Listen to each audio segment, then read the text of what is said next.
शिवसेनेचे लोकप्रिय खासदार डॉक्टर श्रीकांत शिंदेजी आमच्या सोबत आहेत। सर, आज जवळपास 6 तास ही बैठक झालेली आहे, नेमकं काय तयारी आहे? शिवसेनेचे मुख्य नेते उपमुख्यमंत्री एकनाथ शिंदे साहेबांच्या नेतृत्वाखाली हा शिवसंवाद दौरा सुरू आहे। याच्या अगोदर म्हणजे विधानसभेच्या अगोदर देखील हा शिवसंवाद दौरा आम्ही केला पूर्ण महाराष्ट्रामध्ये। मी स्वतः 63 विधानसभा प्रत्यक्ष विधानसभेमध्ये जाऊन तिकडचा आढावा घेतला। प्रत्येक कार्यकर्त्याशी तिकडे बोलण्याचा एक प्रयत्न असतो। तसाच प्रयत्न आज मुंबई महानगरपालिकेच्या पार्श्वभूमीवरती आम्ही सगळे नेते मंडळी, शिवसेनेचे सगळे ज्येष्ठ नेते असतील, पदाधिकारी असतील, हे सगळे आज या बैठकीला उपस्थित होते। आज नॉर्थ वेस्ट लोकसभेचा आढावा इथे होता।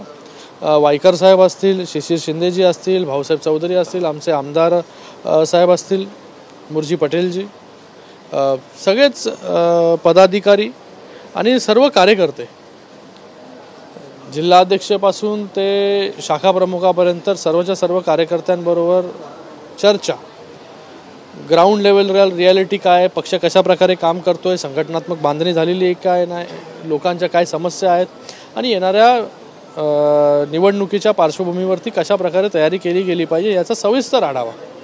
आपणच म्हणाल की 6 तास, एका विधानसभेला 1 तास जो आहे तो इथे लागतोय, म्हणजे सविस्तर चर्चा प्रत्येकाला ऐकून, आम्ही काय इथे फक्त काही सांगण्यासाठी नाही आलो, बोलण्यासाठी नाही आलो, त्यांचं ऐकून घेण्यासाठी आणि त्या सगळ्या गोष्टी ऐकून घेतल्यानंतर माननीय मुख्य नेते एकनाथ शिंदे साहेबांना पूर्णपणे त्याचा आढावा देण्याचं काम याच्या अगोदर जसं विधानसभेला केलं होतं तसं आता या महानगरपालिकेच्या पार्श्वभूमीवरती आम्ही करणार आहोत। काही जबाबदारी सुद्धा देण्यात आलेली का मुंबई महानगरपालिका निवडणुकीसंदर्भात?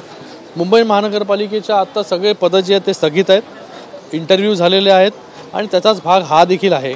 लवकरात लवकर जे आहे सगळ्यांना जबाबदाऱ्या देखील या मुंबई महानगरपालिकेमध्ये दिल्या जातील।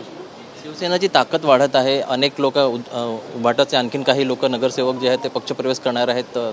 ह्या वाढत्या ताकदीमुळे काही लोक मित्रपक्षसुद्धा हैराण आहेत।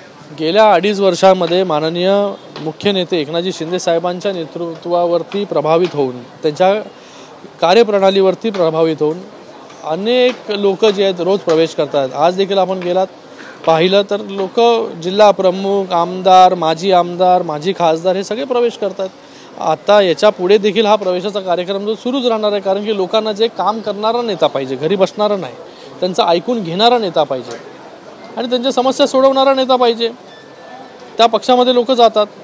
आज शिवसेनेमध्ये जे आहेत हे लोक वेगवेगळ्या स्तरातून, वेगवेगळ्या भागातून, महाराष्ट्रातून आणि महाराष्ट्राच्या बाहेरून देखील प्रवेश करतात आणि हे सुरूच राहणार आहे हे कार्य। धन्यवाद सर। हे होते श्रीकांत शिंदेजी यांचं असं म्हणणं आहे की मुंबई महानगरपालिका निवडणुकीच्या पार्श्वभूमीवर ही जी बैठक आहे ती आज आमची बैठक झालेली आहे आणि त्यामध्ये जे संपूर्ण पदाधिकारी आहेत शिवसेनाचे त्यांना विशिष्ट निर्देश देण्यात आलेले आहेत। कॅमेरा पर्सन रवी साखरकरसह ब्रिजभान जयस्वार, TV9 मराठी।